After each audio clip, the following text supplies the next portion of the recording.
Olá, pessoal! Então, no ar mais um episódio do Plástica na Real, eu sou Irene Dyer. Sou Gisela Pontes. Eu sou Bárbara Machado e hoje a gente vai tocar num assunto que vai literalmente mexer com a cabeça de vocês. A gente vai tratar o assunto de alopécia, queda de cabelo e calvície. E a gente vai escutar as novidades nessa área.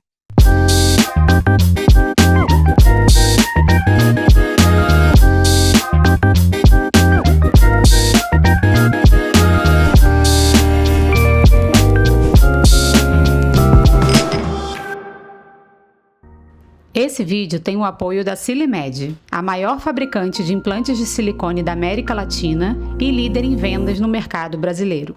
Então, convidamos dois grandes nomes no assunto: a dermatologista Ana Carolina Serra e o cirurgião plástico Márcio Crisóstomo. Obrigada pelo convite. Obrigado.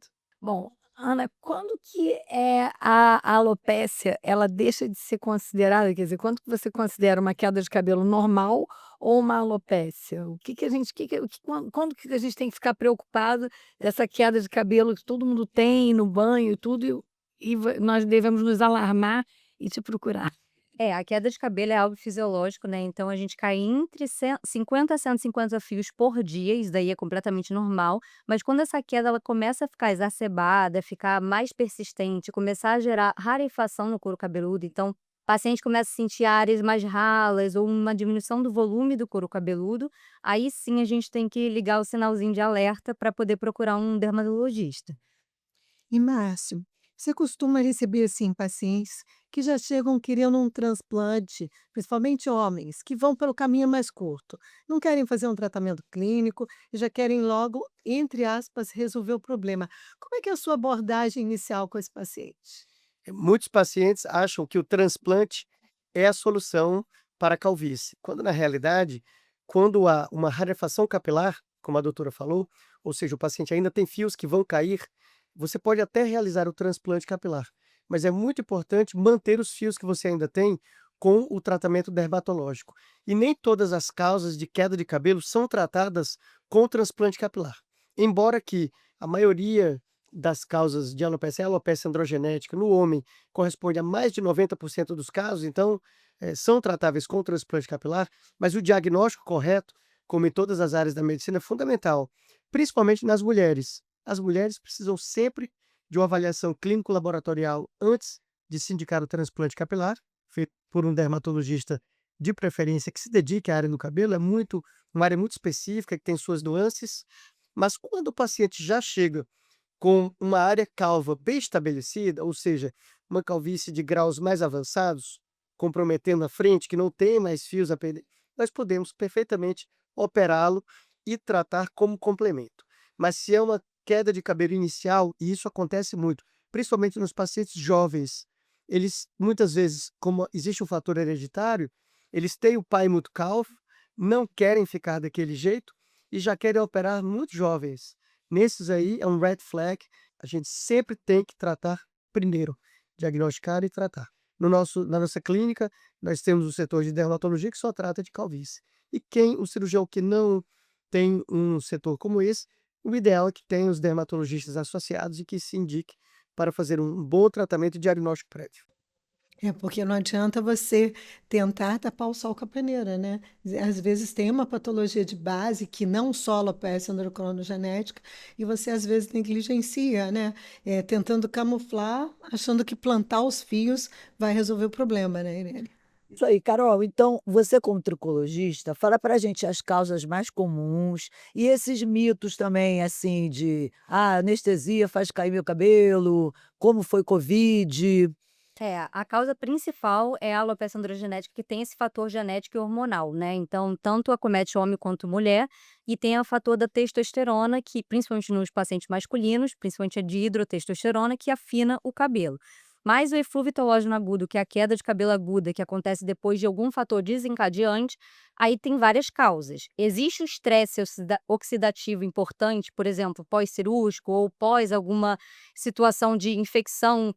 Pós-Covid a gente viu bastante isso acontecer, então, esse estresse metabólico, isso pode acontecer de fazer cair cabelo. Mesma coisa pós-bariátrica ou pós É um emagrecimento importante também, a gente está vendo muito essa era da caneta emagrecedora, né, então também um emagrecimento muito rápido, então também pode gerar uma queda de cabelo e existem outros fatores, o uso de medicamentos, alguns medicamentos antidepressivos também podem causar queda de cabelo, falta de nutrientes, enfim, estresse emocional importante, então existem diversas causas e é muito importante na anamnese do paciente, quando o paciente chega com essa queixa, a gente perguntar, avaliar, pedir exames, então não nem tudo é a mesma coisa, né, nem tudo é uma queda de cabelo pela mesma causa ou uma coisa simples. É, a gente nota muito baixa de ferritina, hipotireoidismo, que Exatamente. só pode ser diagnosticado com exame Com exame. laboratorial. Exatamente. E essa questão, vocês tocaram num ponto aí que eu tenho muita curiosidade. Eu tenho pacientes que chegam com essa história pós-Covid, né? Uhum. Que não é só uma queda imediata. Às vezes, alguns relatam uma alopécia crônica, desenvolvida após esse processo inflamatório da doença. Hoje, já se conhece, do ponto de vista científico, a fisiopatologia disso? Então, em relação ao Covid, tem várias hipóteses, né? Tem esse processo mesmo inflamatório do vírus, como outros vírus também podem fazer, como também já teve a hipótese diagnóstica de microtrombos, que o Covid a gente sabe que causa também esse processo de microtrombos, então poderia afetar também a vascularização do couro cabeludo. Então, assim, pode acontecer, a gente vê casos de acontecendo um mês depois, mas casos acontecendo alguns meses, 3, 4 meses depois, e que podem perpetuar, porque o eflúvio agudo a gente considera ali podendo acontecer até 6 meses e um crônico quando já passa de 6 meses, então isso pode acontecer. E exames? Você faz exame de sangue, tudo bem, não tem baixa de ferritina, os hormônios estão bem. Exame local, que algumas clínicas usam e tudo, que tem os pacientes que vêm até com os relatórios, né? Isso é válido?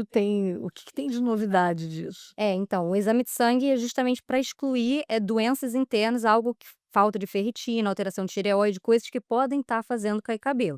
Mas exame, por exemplo, o tricoscópio, a dermatoscopia digital, que é a tricoscopia, é muito importante para a gente ver a alteração do fio e do couro cabeludo. Então, às vezes, o cabelo está caindo, mas tem alterações do couro cabeludo, um afinamento, ou uma alopecia androgenética inicial, que o paciente ainda não identificou. Então, é importante fazer esses exames e, às vezes, até biópsia para poder identificar a causa. E aí você consegue não só detectar, mas desacelerar essa queda para, digamos, diminuir a procura imediata pelo Márcio. Exatamente. Eu sempre tento convencer o paciente, principalmente de alopecia androgenética, a tratar primeiro. Aí eu falo, me dá pelo menos 6 meses, porque o paciente é mais imediatista. Ele quer exatamente o tratamento que vai dar o resultado mais rápido, que é o transplante. Mas o que ele tem que entender é que é uma doença crônica, que nem uma hipertensão, um diabetes, tem que tratar para o resto da vida. Então é muito importante esse tratamento, tentar tratar durante 6 meses, estimular, para poder depois, se tiver uma área que a gente não conseguiu repilar, estimular, ir para o transplante. E tem diferença no tratamento da calvície feminina e masculina? Como é que isso. No tratamento cirúrgico? Sim, com certeza. Primeiro que nas mulheres, nós temos pelo menos 50% das causas são tratáveis clinicamente. Então, como eu falei anteriormente, o ideal é a paciente do sexo feminino passar por uma avaliação clínico-laboratorial para tratar essas causas, e muitas vezes a melhora é tão substancial, como a doutora falou, em 3 a 6 meses de tratamento, que a cirurgia talvez não esteja indicada. Por outro lado, quando a cirurgia está indicada nas mulheres, são 2 razões principais: rarefação intensa nessa região ou implantação alta da linha capilar, a mulher que tem a testa alta ou entradas. Nesse caso da testa mais alta ou entradas, nós fazemos o transplante para fazer uma feminilização da linha anterior. Isso é mais tranquilo do ponto de vista clínico. Mas as pacientes que têm uma rarefação dessa região, elas muitas vezes têm uma rarefação também na área doadora. E com a tricoscopia, como a doutora falou, você identifica isso. Às vezes você pode transplantar um fio que também está propenso a cair. Muitas vezes a rarefação é difusa, tem um padrão difuso de alopécia. E aí a cirurgia pode nem estar indicada. Já no homem, a maioria das causas, como já falamos, mais de 90, 95% das causas de queda de cabelo provém da alopecia androgenética, que acomete a região superior, mas as regiões laterais e posterior estão preservadas. e aí a área doadora. Então é mais fácil indicar a cirurgia no homem do que na mulher. É, E isso do ponto de vista de indicação. E de tratamento, muitas vezes as pacientes que têm rarefação difusa, elas têm que ter muito claro isso. Muitas chegam e dizem: olha, doutor, eu trato há 10 anos e eu quero fazer a cirurgia porque eu não quero mais tratar. E não é isso um princípio, não é um substituto. Ela vai tratar cirurgicamente, mas tem que continuar tratando clinicamente, pois os fios naturais, os não transplantados, eles continuam o seu processo de queda natural. Então, na mulher, o tratamento clínico, a avaliação clínico-laboratorial é muito importante. E me diz uma coisa, esse pelo que você transplanta, que você muda, né, explica para o pessoal, para o leigo principalmente, primeiro o que é uma alopecia androcronogenética, né, para que eles entendam o mecanismo da queda do homem ali. E se esse cabelo que você está levando, se ele tem longevidade, porque eu vejo muita crítica do pessoal falando: "Ah, eu fiz o transplante, mas caiu". Eu falo: "Então você não tratou nada", porque na teoria você está levando um cabelo de uma área que geneticamente é mais privilegiada, não é isso? Exato. Então vamos às duas perguntas. O mecanismo no homem, a alopecia androgenética, como não está dizendo, ela é genética, hereditária, vem tanto do pai como da mãe. Existe uma injustiça com as mães, eles chegam culpando as mães. Olha, é do lado dela aí, doutor, não é veterinário. Dos dois lados. E esses fios que são já predispostos a cair em diferentes graus, existe só na entrada, toda a parte superior, só na coroa. Então, esses fios que já são geneticamente predispostos a cair, eles têm a sensibilidade a uma substância que é um derivado do nosso hormônio testosterona. Ele é metabolizado no organismo por uma enzima 5-alfa-redutase e ele é transformado parte da testosterona em dihidrotestosterona, DHT. E é essa substância que vai se ligar em fios que são predispostos a cair e a ação dela faz com que o cabelo caia. E é interessante saber esse mecanismo porque alguns dos medicamentos que tratam a calvície bloqueiam exatamente a ação desta enzima que transforma a testosterona em DHT, como a finasterida e a brutasterida. Elas agem diretamente no mecanismo da queda. Então, essa é a causa. E o que acontece é que os fios dessa região lateral e posterior da cabeça, eles são de uma origem embriológica diferente. Não é o mesmo cabelo que nós temos aqui. Parece, mas não é. Do mesmo jeito que o cabelo da barba é diferente. Esse aqui nasce na infância, esse só nasce na puberdade. Ele é um cabelo diferente, assim como esse é diferente desse. Então, quando nós obtemos os fios da região lateral e posterior da cabeça, nós levamos não o fio, nós levamos a raiz. E essa raiz, quando implantada, ela leva a característica genética da sua área original, ou seja, ela é resistente aos efeitos hormonais que eu já expliquei do DHT. Com isso, quando ele nasce, ele se torna um cabelo permanente. Permanente, vírgula.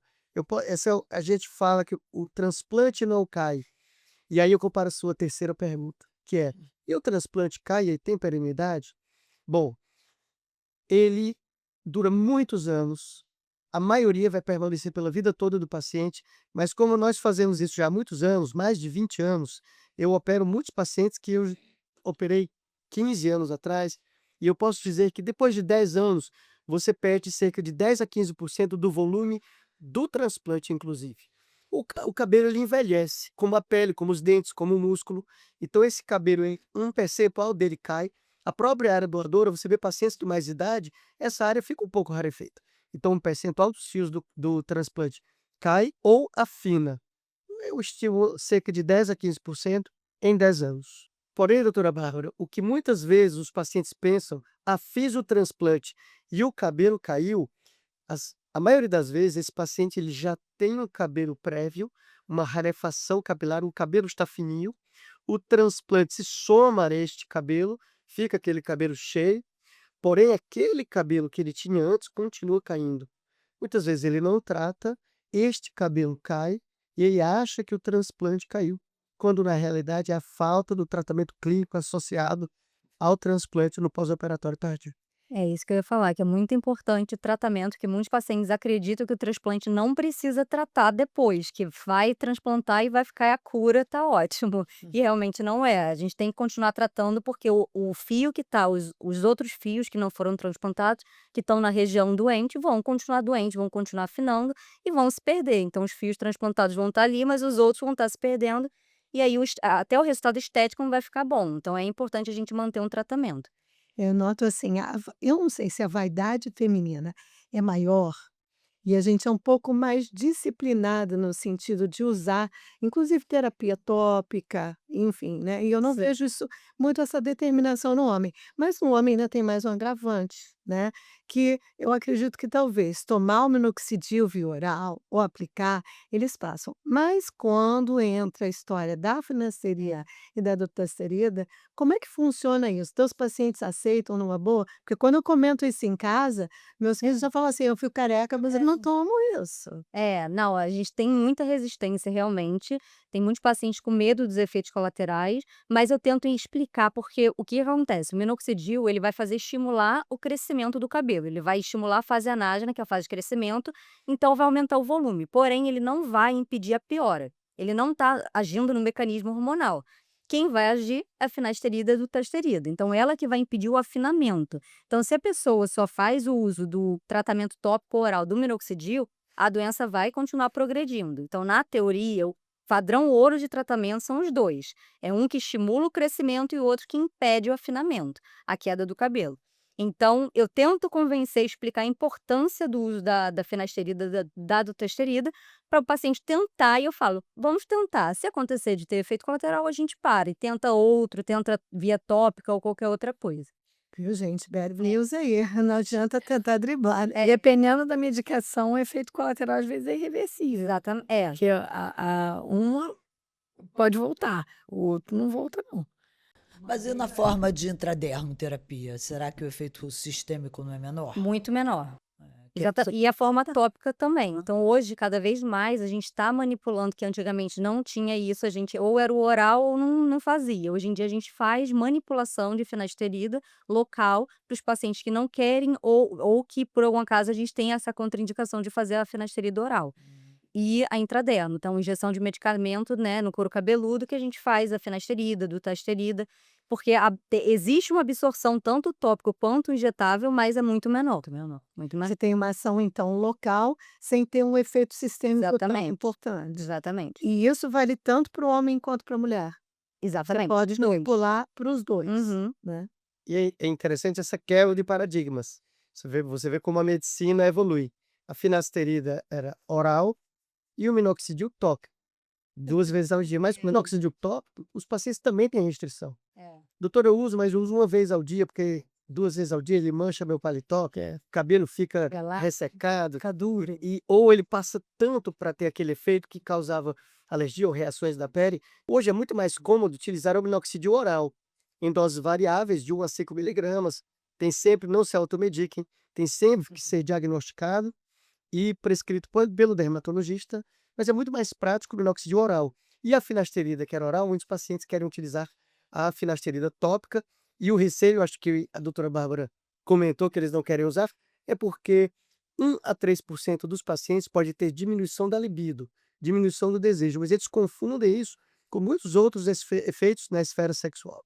E na realidade, é uma diminuição da libido, é um percentual muito pequeno dos pacientes, e posso dizer, pela experiência que nós temos, que a grande maioria é efeito psicológico. O paciente já vai sugestionado. Existem alguns estudos com o efeito placebo e o efeito nocebo, ou seja, de saber achar que está tomando aquela medicação, e mesmo os pacientes nos estudos que utilizavam placebo, que não tem efeito na medicação, eles se referiam a efeitos.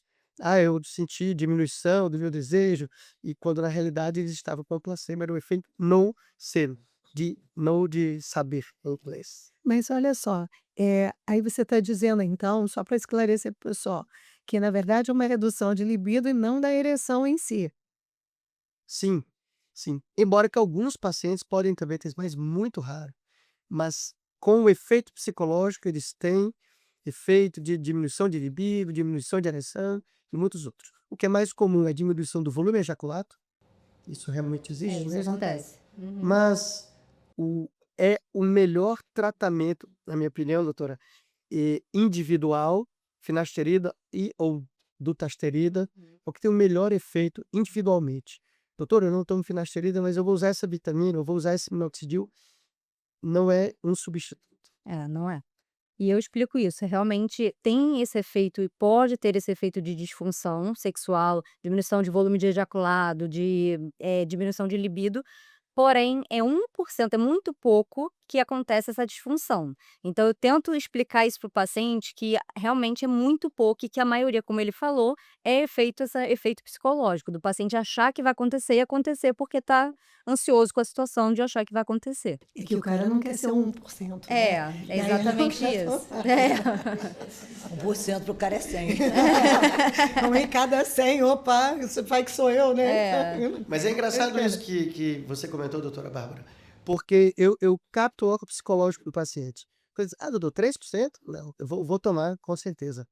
E o que diz assim, nossa, doutor, e se eu for esse 3%? Então esse aí é o primeiro que vai ter o efeito. Esse você já não trata. É o copo meio cheio e meio vazio. É isso aí. Agora, tem vários tipos de alopecia, né? Que nós, pelo menos eu tenho visto muito aquela alopecia fibrosante, né? Sim. Que é frequente e tudo. E cada tratamento é de uma forma. Quando é que a gente. Como é que se faz esse diagnóstico? Quer dizer, aí é alopecia, não é queda fisiológica. Aí você vai começar a tratar. O que o paciente. Como é que ele faz? Qual é o percurso que ele faz no seu consultório? Então, primeiro, exatamente, é fazer todos os exames para tentar excluir causas, né, internas e tudo. Às vezes tem que fazer uma biópsia, um examezinho para a gente poder identificar, mas muitas vezes o diagnóstico é clínico. E o que a gente tem que ver justamente na tricoscopia, que é esse exame que a gente vê com uma lupa, que é identificar sinais que são de alopecia cicatricial e sinais de alopecia não cicatricial. Então, cada alopecia ela vai ter uma característica. Então, a alopecia androgenética, a gente vai ver o afinamento do cabelo, tanto em homem quanto mulher. Então, é um afinamento, uma miniaturização dos fios. A alopecia fibrosante frontal ou um líquen plano pilar, que são parte das alopecias cicatriciais, a gente vê cicatriz, a gente vê sinais de inflamação ao redor do folículo. Então, isso que nos guia, e aí, em relação a isso, cada alopecia tem o seu tratamento. Então, uma alopecia que tem inflamação, como uma alopecia areata, uma alopecia fibrosante, a gente tem que tratar com anti-inflamatórios, com imunomoduladores, com tratamentos para inibir esse processo inflamatório e mediar essa resposta inflamatória. Agora, alopécias com fundo hormonal, a gente já trata com um tratamento hormonal. E todas elas acaba que a gente também estimula com minoxidil o crescimento do cabelo, a entrada da fase anágena de crescimento. O couro cabeludo numa alopecia fibrosante é um couro cabeludo assim que não é, ele é congelado, né? Ele não move tudo. E tem alguma coisa a se fazer, tudo bem, tratou com anti-inflamatório, mas ficou com uma cicatriz ali, é uma área ruim para implantar. E também uma outra dúvida, o paciente usa de imunomodulador, se pode necrosar o couro cabeludo, como o colega falou recentemente, né? Que teve um caso que encaminharam para fazer hiperbárica, enfim. O que se faz no couro cabeludo de má qualidade, ou seja, um terreno não fértil para crescer cabelo? O que se faz no pré-operatório para poder você ter êxito numa cirurgia de implante capilar, transplante capilar? Perfeito. Primeiramente, nós só podemos operar as alopécias cicatriciais e algumas têm indicação se ela estiver estabilizada por um bom período, 1 ano, 2 anos, porque existe uma inflamação perifolicular ao redor do folículo que o próprio organismo ataca o fio. Então, se o transplante for feito na vigência dessas doenças, dessas patologias, o cabelo transplantado vai cair, ele pode ser atacado e cair também. E é interessante que o próprio estresse cirúrgico pode desencadear, funcionar como um trigger, como um gatilho, e desencadear as alopécias cicatriciais. Não é incomum, eu tenho um artigo publicado sobre isso. As alopécias cicatriciais que apareceram após o transplante capilar. Algumas vezes pode passar despercebido do cirurgião, na avaliação pré-operatória, uma alopecia cicatricial de padrão muito discreto, inicial. Existem líquen plano pilar, como a doutora falou, que são muito discretos os sinais iniciais. E a cirurgia pode funcionar como um trigger e a doença aparecer após a cirurgia. Porém, quando bem diagnosticado e tratado e estabilizado, aí nós podemos operar. Aí para a segunda parte, o couro cabeludo. Realmente o couro cabeludo é diferente, mas quando a gente fala alopecia cicatricial, é uma substituição do cabelo por uma cicatriz, mas não é uma cicatriz como a cicatriz de um acidente, de um trauma, de uma queimadura. Couro cabeludo é um pouco melhor do que nessas situações. Nós sabemos, doutora Bárbara sabe bem, na época do professor Pitangui, nós operávamos muito na Santa Casa e também na clínica, sequelas de queimaduras com o transplante capilar. E o cabelo nasce na cicatriz, aquela carapaça dura de queimadura, de um trauma, de uma cicatriz, de uma cirurgia, de, de queimaduras mesmo, o cabelo nasce, num percentual menor, mas nasce. Alguns colegas gostam de preparar o couro cabeludo com o enxerto de gordura abaixo do couro cabeludo para melhorar esse leito receptor. Alguns dermatologistas recomendam o uso de laser, alguns tipos de laser para melhorar a vascularização dessa área, mas o cabelo nasce. Eu tenho vários casos de alopecia cicatricial, alopecia fibrosante frontal, que após tratada, alopecia fibrosante frontal, principalmente nas mulheres, incomoda demais. A testa fica muito alta, elas perdem a lateral do cabelo, perdem a sobrancelha também, então fica muito aquele aspecto muito aparente. E o tratamento, quando bem realizado, nós observamos um ótimo resultado.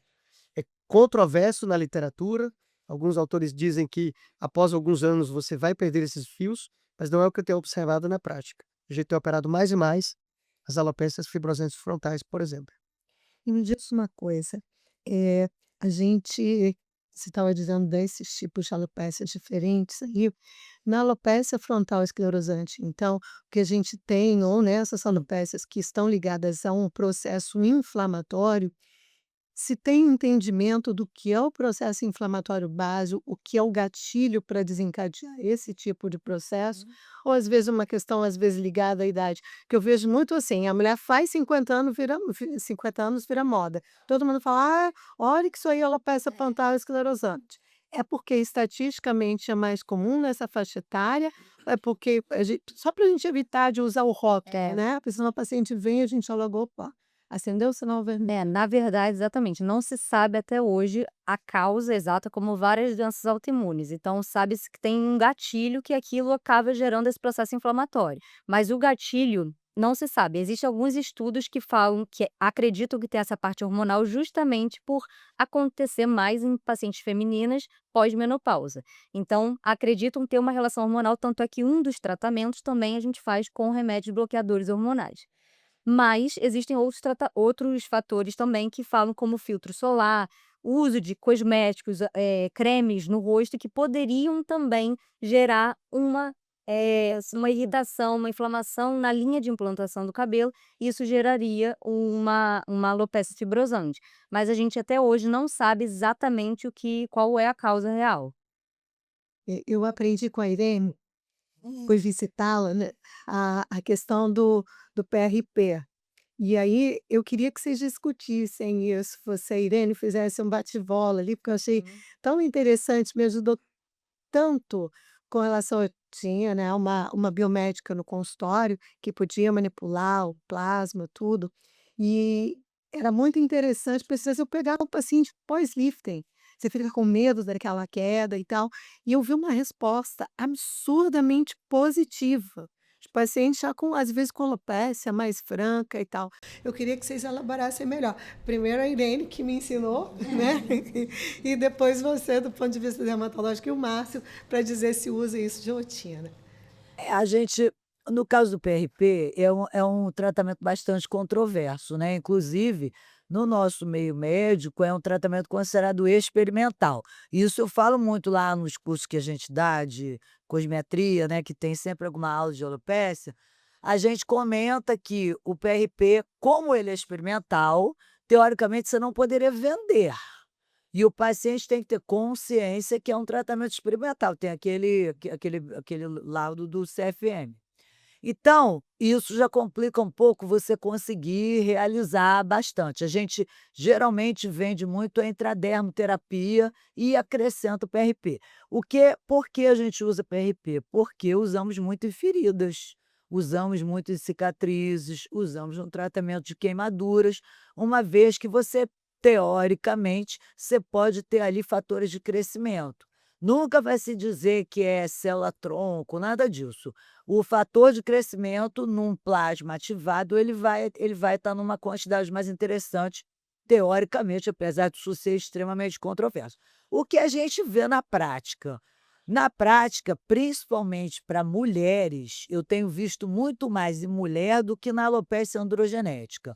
Aquela queda, afinamento, e tintura, e alisamento, e tudo que a gente faz no cabelo que os homens geralmente não fazem, é, tem uma resposta muito boa com o PRP. O paciente fala: "Nossa, fiz um, aí você teria que fazer a cada 3, 6 meses, eles querem fazer todo mês". Mas assim, é um tratamento realmente controverso, mas na prática clínica, como você mesma comentou, eu acho que o resultado parece bem interessante, e existem vários trabalhos falando isso, né. É isso que eu ia falar, tem muito estudo, muito lá fora principalmente, porque infelizmente aqui a gente realmente, na teoria, não pode fazer, mas é isso. Então lá tem muito, muito estudo mostrando comprovação científica, e o resultado mostra que é incrível. Então, e para vários tipos de alopecia, pra vários tipos de queda. E hoje em dia, tanto é que hoje o que tem de mais novo na medicina, tanto estética quanto capilar, é a terapia regenerativa. É o que se fala cada vez mais. Então, são device, máquinas que tiram o sangue do paciente ou tiram a gordura, e a partir desse material que a gente chama de, como se fossem os exossomas autólogos, né? Então, tira células-tronco, ou fatores de crescimento, ou exossomos do próprio paciente para injetar nele. Aí pode injetar, por exemplo, no couro cabeludo com o intuito de regeneração folicular.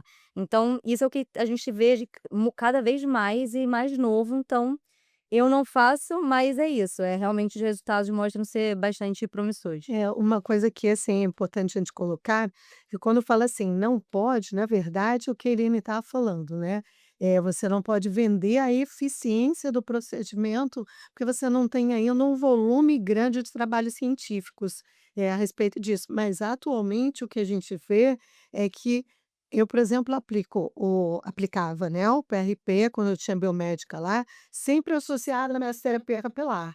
Aí, claro, vai sempre ficar a dúvida se a mesoterapia em si está funcionando ou o PRP. Eu fico com o benefício da dúvida, né? Porque eu acho que você está associando ali, como a Irene bem falou, a questão dos fatores de crescimento. Sim. E, Márcio, como é que é lá na tua clínica?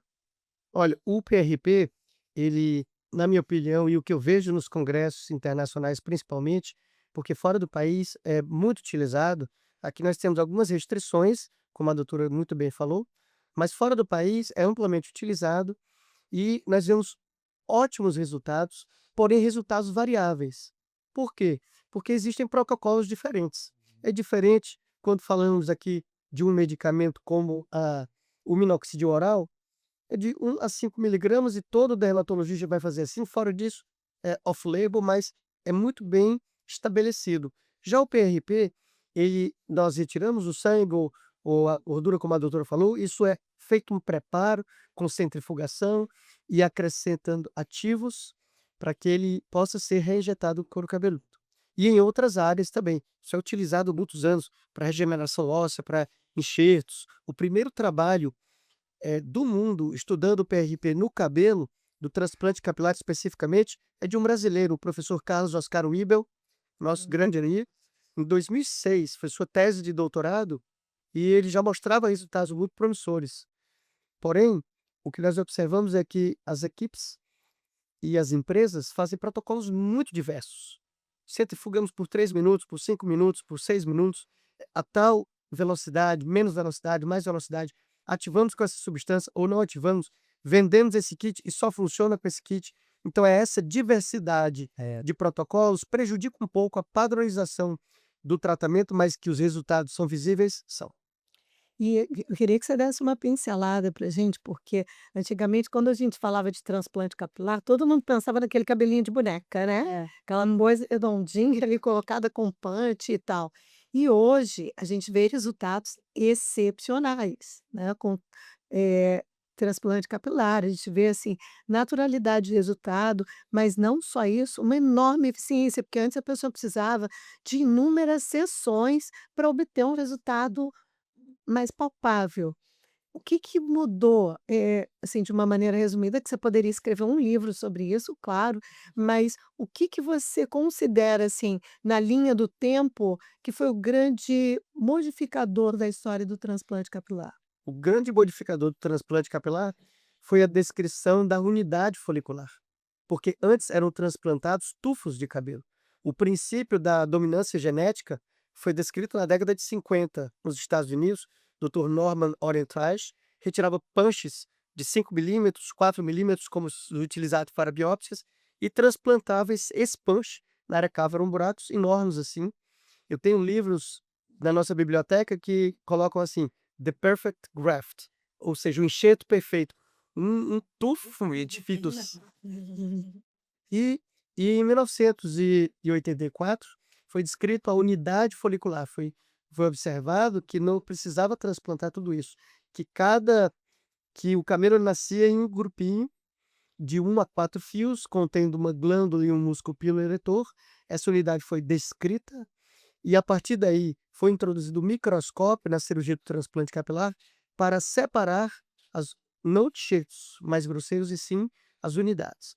Inicialmente, com uma faixa dividida no microscópio, nessas unidades foliculares, retirava-se uma faixa do cabelo, suturava, ficava uma cicatriz. Essa técnica ainda é muito utilizada e ela é muito boa, mas nós não utilizamos já há muitos anos, porque veio posteriormente a introdução do Follicular Unit Extraction, FUE, que é o que mais se utiliza hoje em dia, em que nós retiramos as unidades uma a uma, com lupas de aumento do cirurgião e punches, que é um instrumento circular que fura o couro cabeludo bem fininhos, 0,8, 0,7 milímetros. Então o dano aqui é mínimo e aquela unidade já vem no ponto de ser transplantada. E essa delicadeza é que levou aos resultados mais naturais e não ter o cabelo de boneca. Já em relação a ser múltiplas sessões, existem pacientes que fazem mais de uma sessão porque eles podem operar jovens, a calvície continua evoluindo, eles precisam tratar esta evolução com outras sessões, ou porque a calvície é muito extensa e o número de unidades foliculares ou de fios para cobrir aquela área seria muito alto, mais do que uma cirurgia poderia cobrir. Então, hoje as cirurgias são em um número muito maior do que há 10, 20 anos. Nós tivemos a satisfação de introduzir aqui no Brasil e de uma forma pioneira no mundo algumas mega sessões quando combinávamos a cirurgia da faixa, que era uma técnica, com a cirurgia do FUE, o Follicular Unit Extraction, que nós introduzimos aqui no Brasil, e com expertise nas duas técnicas, nós unimos as duas formas de coletar os fios para duplicar o número de fios. Então, já isso há mais de 15 anos, quando descrevemos essa técnica combinada, o paradigma mudou. As calvícies mais extensas, que comprometiam toda a área calva, precisavam de 3 cirurgias, o que nós começamos a obter com uma cirurgia, porque duplicávamos o número de fios. Hoje, essa técnica que eu descrevi já não utilizo mais, pois não cortamos mais, mas com o desenvolvimento das tecnologias, mais conhecimento da técnica FUE, as cirurgias passam de 15, 16, 17 mil fios de cabelo. Então, as equipes melhores, mais bem equipadas, mais experientes, realmente tratam calvícies muito avançadas com uma sessão ou duas. Utilizamos, por exemplo, para que o leigo entenda, antes nós retirávamos os fios, eles ficavam conservados. E à tarde nós implantávamos os fios, tinha essa sequência. Hoje, todos os pacientes que eu opero, por exemplo, é uma técnica chamada DHI, Direct Hair Implantation. São 2 equipes. Enquanto uma está extraindo o fio, nós já implantamos o fio simultaneamente. Então, isso aumenta a eficácia, a eficiência, a velocidade e o número de fios. Por isso que as cirurgias hoje são mais delicadas pela unidade folicular e não tufos, e em número muito grande de fios pela eficiência das técnicas cirúrgicas e da logística de equipe. O público que mais faz, né, o transplante capilar é o público masculino, né? E uma pergunta, às vezes, quando eu sugiro que procure o cirurgião para fazer o transplante, é uma pergunta: doutora, dói? Aham. Dói? Por incrível que pareça, é uma cirurgia muito grande, mexe em toda a área da cabeça. Existem casos que nós retiramos fios da barba, por exemplo, para complementar, quando a área doadora não é suficiente, mas não dói. Eu posso dividir os meus pacientes em 85%, eles sentem um desconforto pelo inchaço. Devido ao líquido anestésico local infiltrado em toda essa área, a cabeça fica inchada. Então você sente aquele desconforto, principalmente do inchaço. 10% eles sentem não sentem nada, absolutamente nada. Não tomam um analgésico. E 5% dos pacientes sentem dor. Eles tomam opioides, analgésicos, realmente se incomodam. Isso está, obviamente, mais ligado com a susceptibilidade, o limiar de dor de cada paciente, mas no geral é muito tranquilo. Tem outros incômodos, arde um pouco, coça bastante, mas E o paciente ele usa aquela faixinha, né, para o edema não descer ou não usa mais? eu particularmente não gosto dessa faixa. Quando eu vejo uma cirurgia utilizando essa faixa, eu já sei que a técnica, na minha opinião, não é a mais refinada, até porque, na minha opinião, é muito claro que esse enxerto, ele precisa de irrigação sanguínea, que leva nutrientes, oxigênio, sangue e tudo que é necessário para que o enxerto integre bem. Qualquer enxerto, de pele, ósseo, e assim não seria diferente com o cabelo. E nós fazemos todo o possível para que essa circulação seja aumentada. Então, a drenagem linfática, quando diminui o inchaço, melhora a circulação, pois há uma compressão mecânica dos vasos pelo edema. Quando nós fazemos o LED no pós-operatório, a bioestimulação, nós queremos estimular a circulação sanguínea no local. O próprio minoxidil tem esse efeito. Utilizamos a despentoxifilina, um medicamento utilizado para melhorar a circulação por outras causas, para tentar levar um pouco de sangue. Aí você vem, coloca uma faixa apertada para que o edema não desça. Essa faixa ela pode até diminuir o edema de chegar nos olhos, mas é óbvio que ela faz uma compressão mecânica e diminui essa circulação. Assim como os pacientes que colocam gelo. Eu vejo às vezes essa recomendação lá, inchou, coloca gelo. O gelo ele é vasoconstrictor, ou seja, diminui o calibre do vaso sanguíneo momentaneamente, diminuindo a circulação. Então nem sempre a gente usa essa faixinha, na verdade, eu acho proscrita. E esse LED, desculpa abusar mais um pouquinho, por exemplo, o LED, tem gente que compra aquele bonezinho, né? Isso tem validade?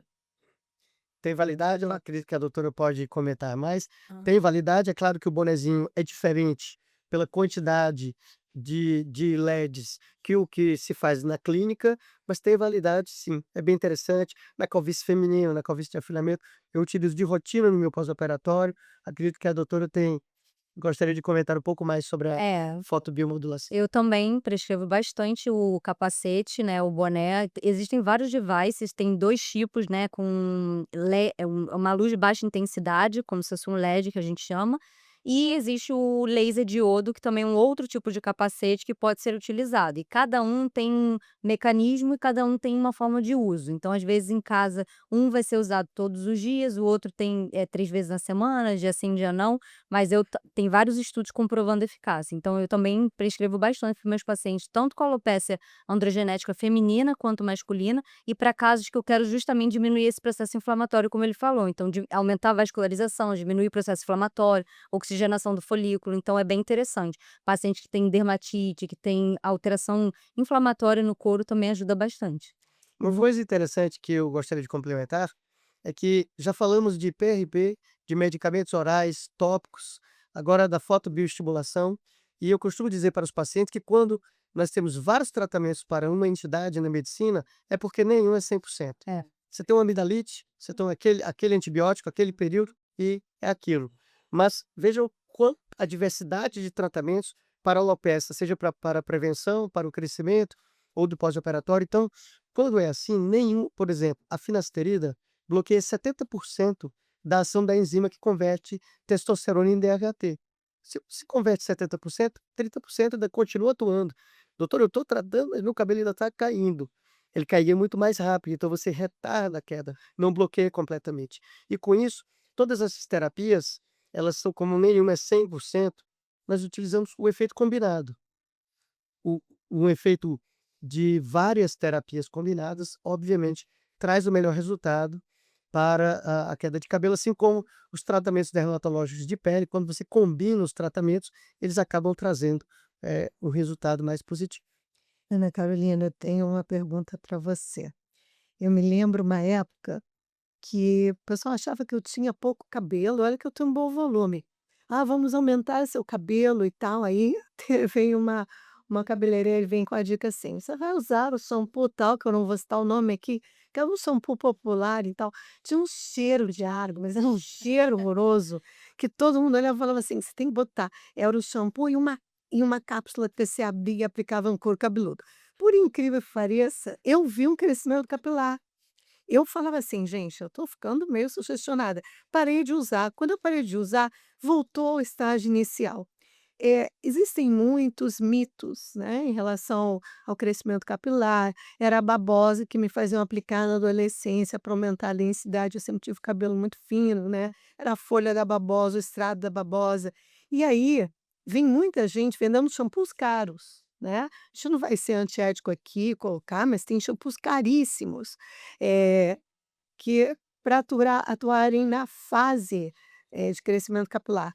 Só que eu fico pensando o seguinte: o shampoo tem um tempo de contato com o seu couro cabeludo de 2, 3 minutos, não mais do que isso. Como é que funciona essa questão da escolha do shampoo para quem está em casa não ficar gastando dinheiro à toa com o que não vale a pena? É, realmente, assim, shampoo anti-queda é um dos grandes mitos, assim, né, dentro da tricologia, porque não é o shampoo que vai fazer parar de cair a queda, como você falou.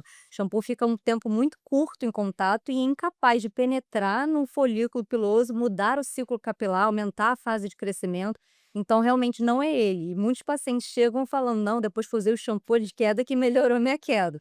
Então, realmente, assim, dentro da receita, quando eu falo para o paciente, falo: "Quer usar shampoo de queda? Pode usar, é uma coisa a mais, mas não é o tratamento principal".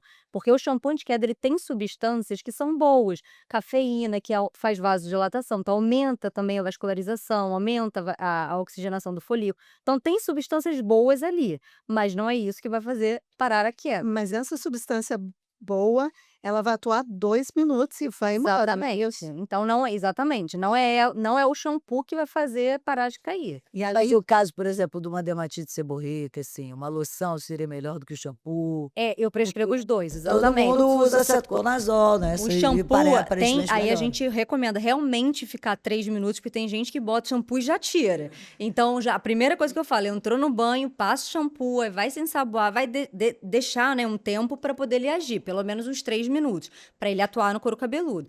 E a loção, com certeza, às vezes loção capilar, coisas que a paciente pode ficar a noite toda, dormir com aquela loção é mais eficaz nesse sentido, porque o tempo de contato está maior. porque por mais que o shampoo tenha uma cafeína, 2 minutos de É ação, muito há rápido. uma vasodilatação É, por um tempo muito curto para exatamente. você favorecer o E o uso dessas substâncias, que realmente tem muita substância, esses óleos, esses, né, produtos caseiros que muitas pacientes fazem, eu acho que, assim, não tem evidência científica suficiente e o risco de dar uma dermatite de contato, uma alergia, qualquer coisa, uma irritação no couro cabeludo é maior. Então, assim, o risco de piorar às vezes também pode acontecer. Então, eu E esses acho. tratamentos como carboxiterapia, que também é considerado experimental, eu faço Uhum. muito, acho que funciona. E oxigenoterapia hiperbárica, como a gente conversou mais cedo. Você tem visto o resultado? Você prescreve alguma coisa dessa? É, não tenho experiência com a oxigenoterapia, não. Né, que os colegas antes, É. falaram bastante. E me diz uma coisa, terapia oral. A gente já falou de minoxidil, do Dusterida, finasterida, mas a gente tem aqueles complexos vitamínicos, o silício orgânico, e a gente vê às vezes as pessoas gastando pequenas fortunas com esses medicamentos para fazer uma suplementação oral. É óbvio que a gente sabe que os fatores dietéticos, né, a Uhum. falta, principalmente do ferro, não só as alterações de tireoide, mas principalmente o ferro baixo, a anemia, né, crônica, tem uma influência maior. Mas assim, a pessoa que está, volto lá para o público que está gastando tempo assistindo a gente aqui, Sim. né, uma dica é um alimento e uma dica, não precisa dizer nome comercial, mas um princípio ativo que você acha que é a comida do cabelo, porque eu lembro que tinha uma época que tinha as cápsulas que chamavam Peel Food, né, e todo mundo toma o Peel Food que isso aqui vai resolver o problema da alopécia. Qual seria a dica que você dá para quem quer melhorar a qualidade, pelo menos, do fio para o Márcio poder implantar depois. Então, em relação a esses nutracêuticos, realmente é controverso, né? Porque a gente tem pouca evidência científica da maioria dos nutrientes, mas existem dois que têm mais estudos, que é o silício orgânico e a biotina.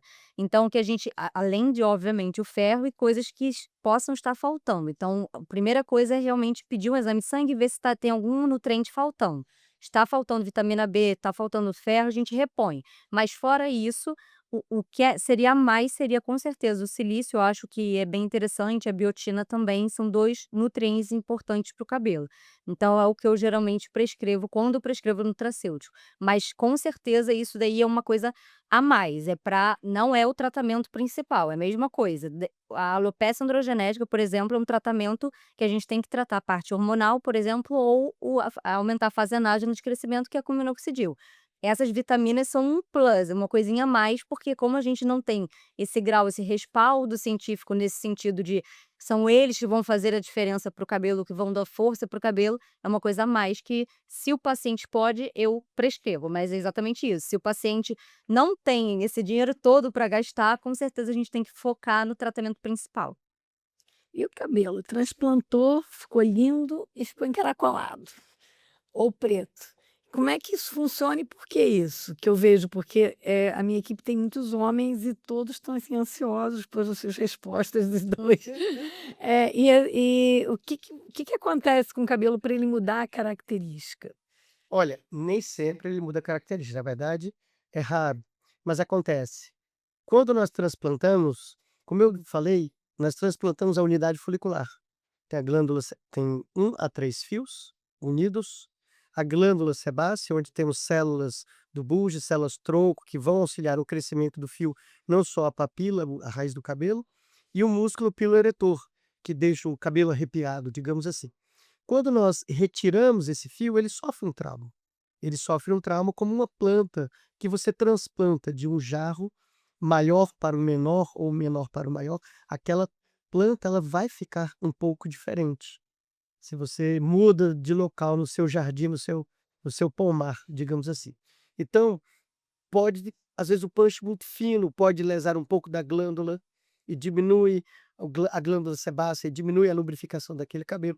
Existe o trauma da transferência daquele cabelo. Muitas vezes ele, quando nasce, ele pode mudar de característica, ficar um pouco ondulado.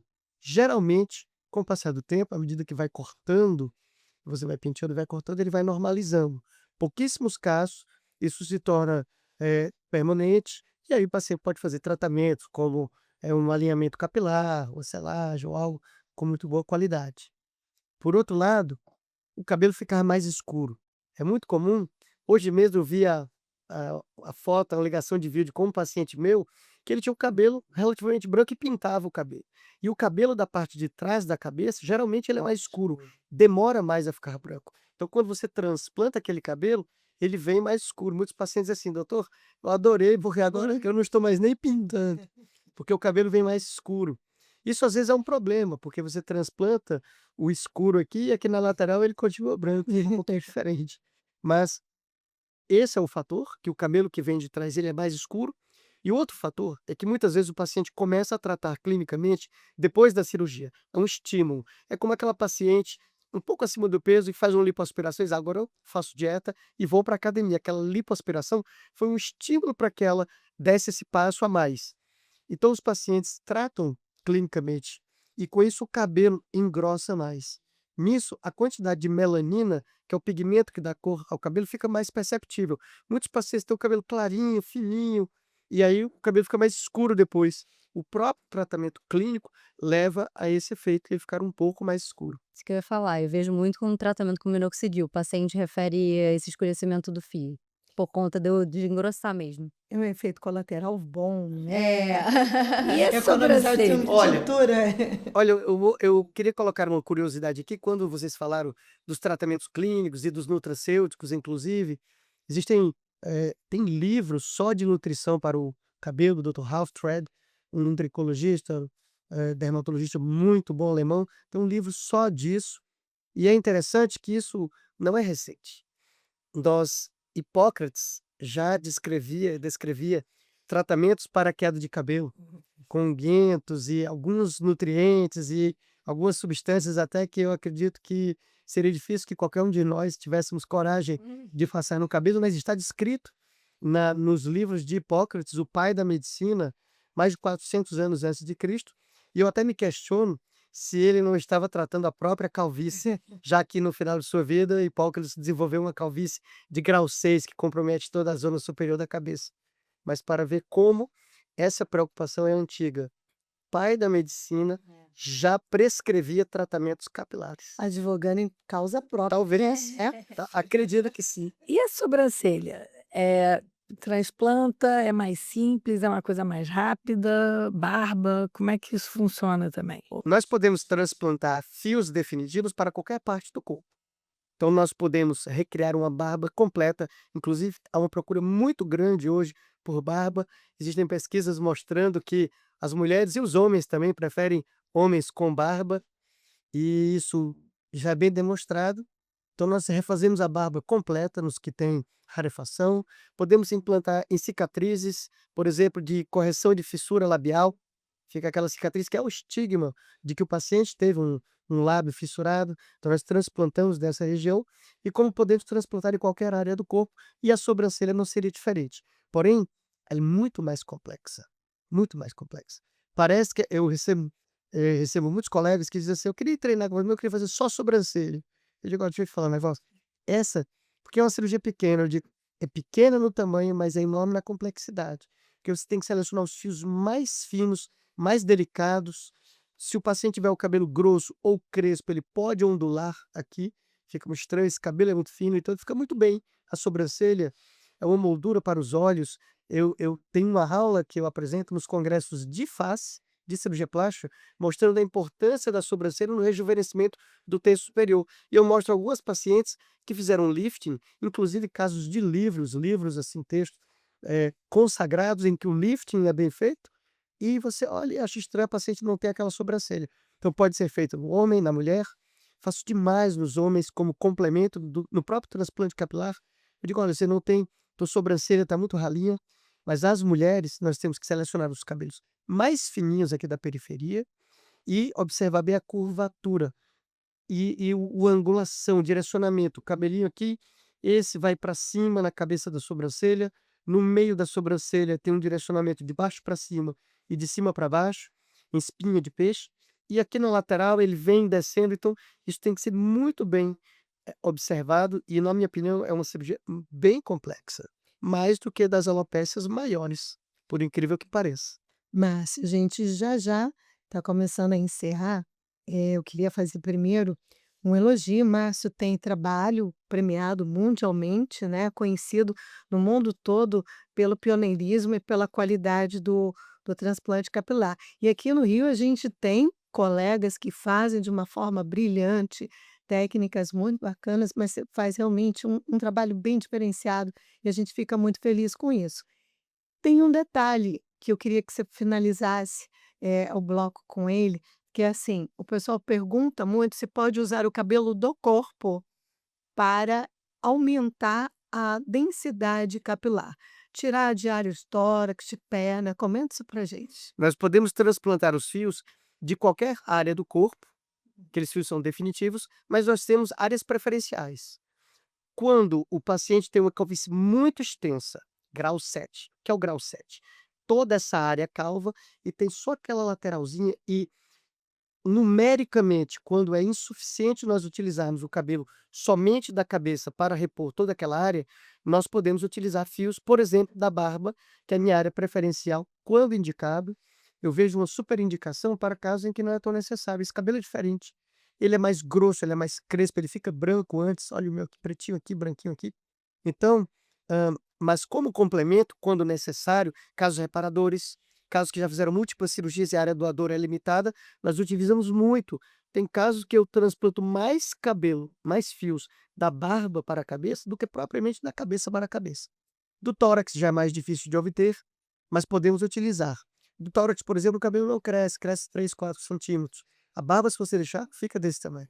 Mas a pergunta mais comum nem é se podemos utilizar fios de outras partes. É se pode utilizar fio de outra pessoa. E chegou muito. doutor, posso utilizar fio de outra pessoa? E o organismo, ele entende que aquilo é o corpo estranho, ele reage e ele rejeita aquele cabelo. Então já respondo, me faça a pergunta, já respondo que eu escuto demais. E de outra pessoa, o organismo não aceita. E complementando, dentre as indicações do transplante capilar, uma é interessante em particular. Algumas técnicas de facelifting, da cirurgia de rejuvenescimento facial, contam com incisões na frente do cabelo, porque, em alguns casos, isso pode trazer uma efetividade maior no tratamento das estruturas profundas e na tração, evitando que o pé do cabelo suba muito, por exemplo, que seria um sinal de que o facelifting foi realizado. Essas cicatrizes geralmente ficam muito discretas, porém os pacientes cicatrizam de forma diferente. E algumas vezes isso pode se tornar perceptível na frente do cabelo ou mesmo aqui atrás. E nós implantamos fios em cima dessa cicatriz e muitas vezes na frente da cicatriz. Existe uma técnica chamada Castanhares, que se utiliza aqui para levantar a sobrancelha, e essa cicatriz aqui também pode ser transplantada. O transplante capilar, ele pode ser utilizado assim para refinar mais ainda os resultados das cirurgias de facelifting, que já são espetaculares, mas que às vezes essas cicatrizes podem ser um pouco perceptíveis, principalmente quando as mulheres penteiam o cabelo muito para trás, assim. Carol, mais uma coisinha, já que a gente está falando de sobrancelha e desses outros tipos de transplante capilar diferenciados, e o tratamento para os cílios, que os dermatologistas passam tanto, né, os colírios? Então, na verdade, para o cílio é um tratamento que é muito difícil, porque a gente não tem nada também respaldado, mas o que a gente tenta é ou o próprio uso do minoxidil em formas manipuladas, em caneta, em aplicadores para a gente conseguir aplicar, mas também tem que entender exatamente a causa da queda do fio. Por exemplo, se for uma alopecia areata que acometa os cílios, que é um tipo de alopecia específica, que tem inflamação, a gente tem que tratar a alopecia areata, que é esse processo inflamatório, então com imunossupressores, imunomoduladores, anti-inflamatórios. E às vezes só com eles para que realmente faça crescer os cílios. Tratamento de sobrancelha também é muito difícil, porque às vezes a alopecia fibrosante frontal é um dos primeiros aspectos a cair o cabelo da sobrancelha e muitas pacientes acabam fazendo a micropigmentação, porque é uma área que a gente é muito difícil de tratar. A gente passa minoxidil, passa esses colírios para poder tentar melhorar e estimular, mas muitas vezes não consegue. E aí, nesse caso, a gente encaminha, muitas vezes, quando está estável, para poder o cirurgião de transplante capilar tentar fazer esse trabalho, porque realmente, às vezes, a gente tem uma limitação clínica. Bom, a gente vai encerrar o bloco, mas antes de encerrar, a gente primeiro agradecer a Celimed pela parceria. Ela investe em ciência, autoestima, transforma a vida, e é aquilo que a gente tenta fazer também no Plástica na Real, passa informação para vocês também, para transformar cada vez mais a vida de vocês. E para isso, a Celimed, deixa um presente para vocês 2 pela participação. Muito obrigada por terem vindo Obrigada. compartilhar conhecimento, né, espero que todo mundo aproveite isso aí, né, Gisela? Bom, Ana, foi um prazer, mas foi um prazer uma aula que vocês deram sobre todo o tratamento de terapia capilar. Muito obrigada por dividir tanto conhecimento conosco. Obrigada pelo convite.